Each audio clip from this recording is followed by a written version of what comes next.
morning. I am on the George Mickelson Trail in South Dakota at the Minnetonka Trailhead, about 16 miles in, and it's a lovely morning. This video, I hope to go over some of the most important things that you need to have a successful and even a comfortable bicycle tour. Contrary to popular belief, you really don't need a lot.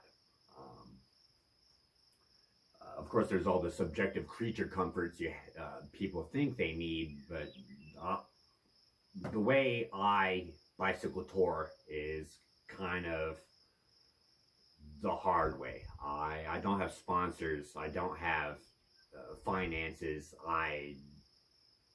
It's roughing it, but it's still not that bad. So whatever my opinions on the most important things to have on a bicycle tour are under that category of the not wealthy and not with financial stability and all that. You gotta do it like me. So I reckon the first thing you need, of course, is a bicycle. Also, contrary to popular belief, you don't need a really nice bicycle. You can do it on anything, literally anything. It really does help to have mounting brackets, especially on the rear for a rack, so you don't have to carry stuff on your back, because that gets really old really fast. Even you don't need to pay for panniers if you have a rack. There's ways that maybe I'll make a video on how to MacGyver some panniers by sewing two book bags together and then draping those over your rack. Unless you're a professional cyclist, you can't even tell that they're jerry-rigged. Let's see. So the bicycle. I started out, my first touring bicycle was, what did I start on? A 1983 Nishiki 10-speed. And that lasted about a week. And tacoed the front wheel, and it was pretty crappy. But then from there, I got a Diamondback mountain bike, a 21-speed, 26-inch wheel, Diamondback mountain bike. And that got me from San Diego to Lake Havasu City, Arizona. And then I've just been progressively upgrading my equipment since I started in 2011. Right now, I'm on a 2021 Salsa Marrakesh, which is, for an entry-level gravel adventure bike, it's really nice. I highly recommend it, if you can find a bike nowadays. Let's see. So these are not in any particular order, of course. They're all just as important as the rest, except for the last one. I got a bonus one at the end. It is the most important thing to bring with you on a bicycle tour. Insect repellent. There's a lot of biting things. Mosquitoes, ticks, flies, fucking everything wants to bite you. And unfortunately, a lot of these things transmit diseases. Lyme disease and West Nile virus and who knows. It's just, there's a tick called the Lone Star tick that it can make you allergic to red meat. It'll turn you into a fucking vegan.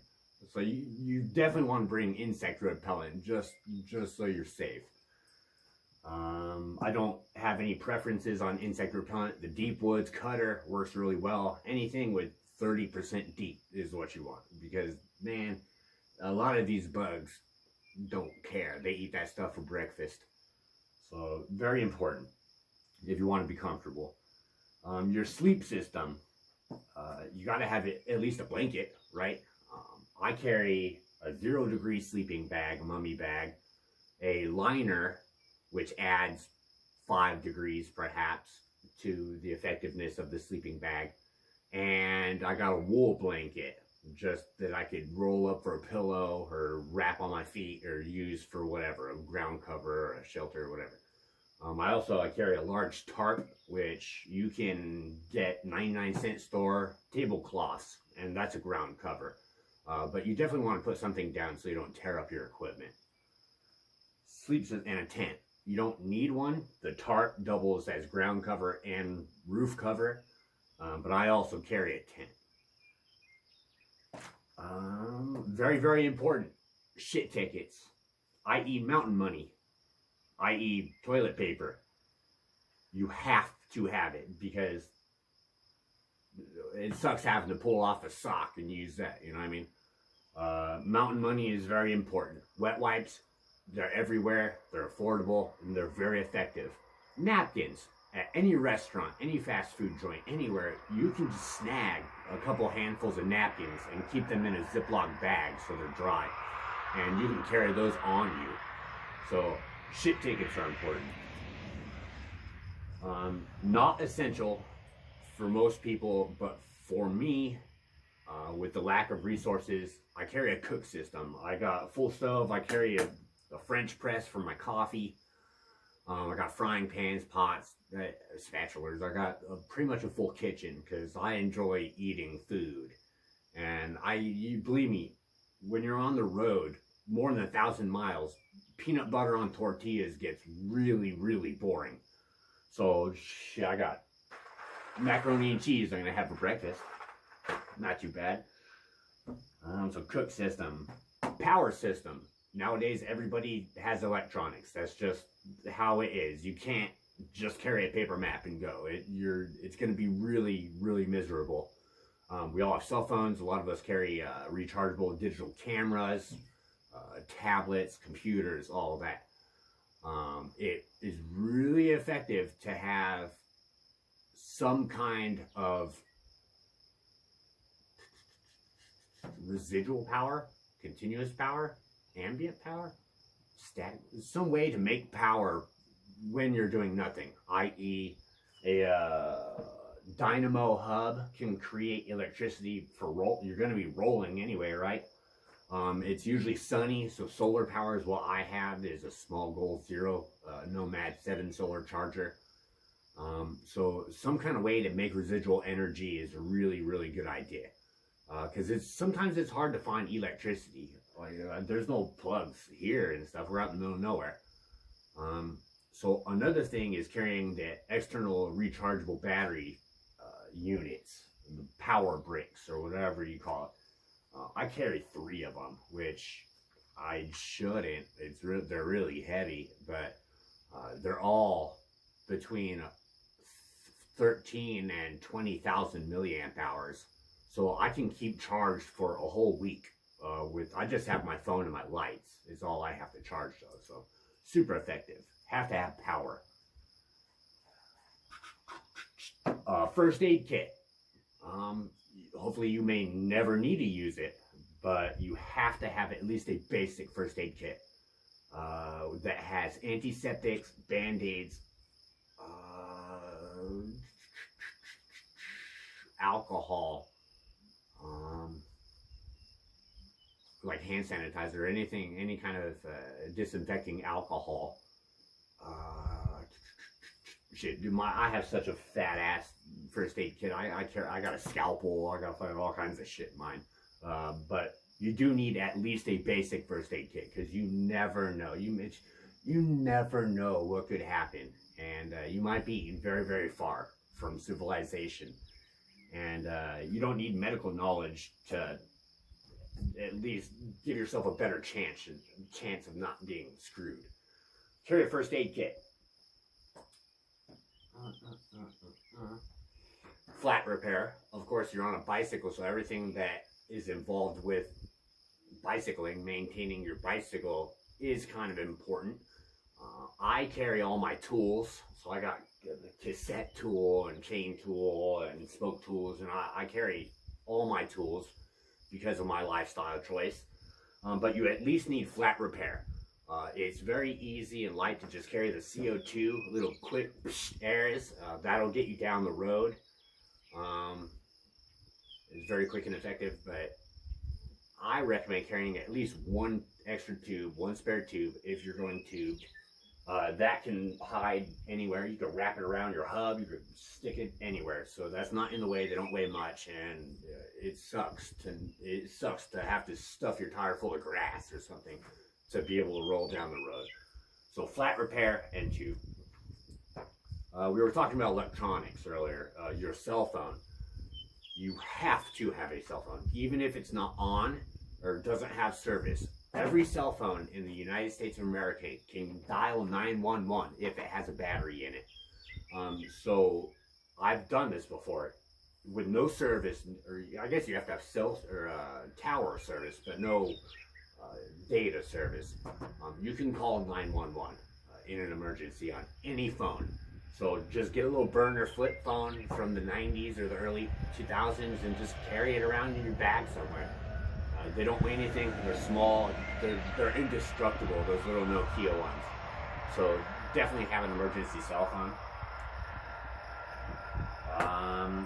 Try and prepare yourself. Preparedness is one of the more important things you can bring on any bicycle tour. If you go in blind, not knowing anything about topography, climate changes, flora and fauna, the locals, the people, and their kind of attitude towards bicyclists, and you just research. It's not hard. We got Google, right? Just do.